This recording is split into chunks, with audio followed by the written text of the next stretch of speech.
Alright, if you're on this side of YouTube, you've probably seen videos like these. And they're great, they're all made by fantastic creators, and no disrespect towards any of them. However, you've probably noticed something about a lot of them. They're all really expensive. Sure, there are some videos that are more budget-focused, but even those sometimes can be kind of misleading. Well, I just graduated from college and I don't have a lot of money to spend. I'm sitting here making YouTube videos in my apartment, trying desperately not to include my bed in the frame. I have a purely average everyday carry, and I'm here to tell you that that's fine. Let's discuss.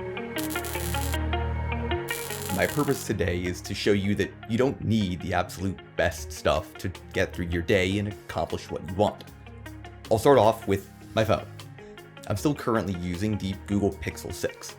Frankly, I love the camera, the performance, and the very clean software. Issues like the slow and finicky fingerprint reader have drastically improved with updates. The battery life is good enough to get through a moderate day, but if you use Snapchat a lot, you'll quickly blow through the battery, and physically, the device is held up very well. I alternate between using a Spigen and Caseology case in case you're curious. Granted, some pieces of this device, like the modem, haven't improved, and they won't ever improve because they're physical hardware pieces of this phone. The major downside to me of the Pixel 6 is the size. It's still tall, it's still wide, and it's still really heavy. The ergonomics will never be a selling point. The display is still green and grainy in low light, the Tensor processor warms up noticeably quickly. I had hoped that with the Pixel 7a, the smaller 90Hz screen and body, as well as the updated Tensor processor and the more durable plastic back, that a lot of my issues would be solved that I had from the Pixel 6, but after hearing of the mediocre battery life and the fact that it isn't even really that much smaller than the Pixel 6, I don't think that device is going to solve the problems I hoped that it would. For now though, I'm still good sticking with the Pixel 6. Moving on from my phone, I have my earbuds. These were $20 from Walmart that I got when I had to get my wisdom teeth out and I'd lost my AirPods. But honestly, they sound more than good enough with decent bass and clean separation between different kinds of audio. They can get very loud and they have a pretty good fit in my ear, except for the left earbud, which tends to pop out of my ear. Granted, my AirPods did the same thing, so I think I just have a weirdly shaped left ear. The battery life also lasts for a very long time on a charge. There are touch sensors on the sides for gestures control, and they fit pretty nicely into the charging case. The two cons though I have. One, the case itself has to be plugged into a wall adapter. You don't plug a cord into the case to charge it, you plug the entire case into the wall adapter. Two, the app that you're supposed to use to customize the gestures and mess with the EQ and turn on noise detection doesn't work. Even though my phone is connected to the headphones through Bluetooth and it's playing music, the app just says that it needs to connect, but it never does. So I guess I just can't customize or control any piece of them. For $20 from Walmart though, I mean, I can't really complain too much about them. Next on the wearable section, my watch. This is actually an Apple Watch Series 3 that I got back in freshman year of college when I still used an iPhone.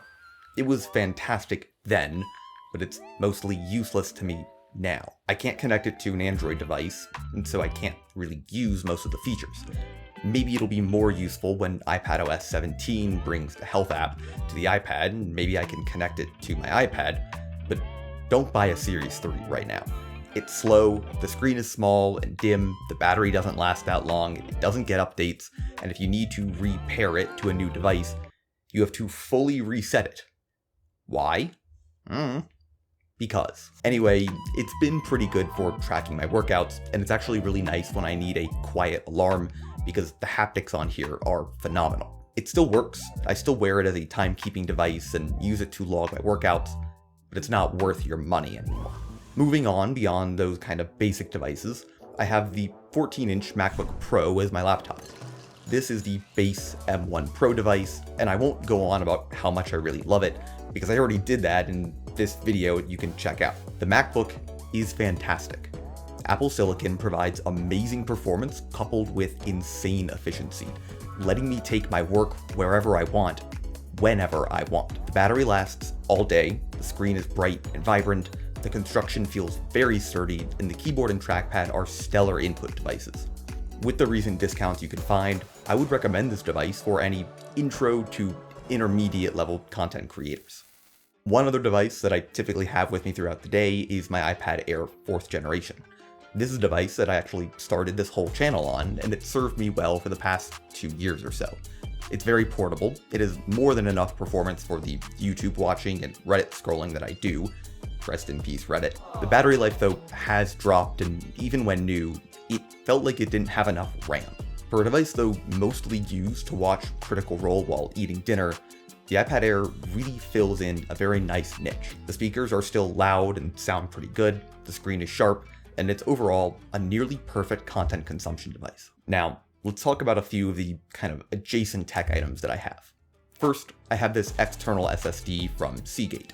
It's a 512GB SSD that I use to transfer and store all of my footage. It isn't the fastest SSD, the body has picked up a lot of dirt, dust, and scratches, but it's been very reliable. While it's not a huge drive and the build quality could be better, the 0.5 terabyte of space has been useful for keeping a wide array of footage and files on, and it's taken all of the abuse that I've put it through like a champ. I do wish that it was USB-C so I could plug it directly into my MacBook, but then I couldn't plug it into my desktop because my desktop motherboard doesn't support USB-C, but whatever. This SSD has been an absolute lifesaver to me because I can keep all the backups of my projects and footage on there and take it with me wherever I need to go. So far, I have no plans to get rid of it. I also have this USB-C dock from Amazon. I think it was like $40, and it provides me with an extra USB-C port, an HDMI port, a micro and regular sized SD card slots, as well as 3 USB-A slots. Once again, it doesn't have the fastest transfer rates, and the aluminum construction makes it feel light and very hollow. Plus it picks up dirt pretty easily, and you can just tell it's not an ultra premium accessory, but that's kind of the point.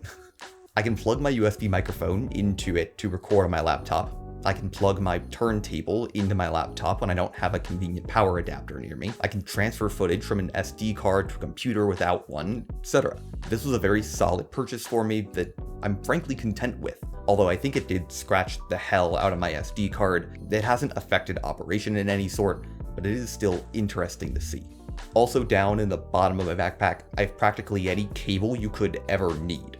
I have USB-C to C cords, I have USB-C to Lightning cords, I have micro USB, I have regular Lightning, as well as some chargers from Anker. This one is a dual USB-C brick that can even power my MacBook when I need it to.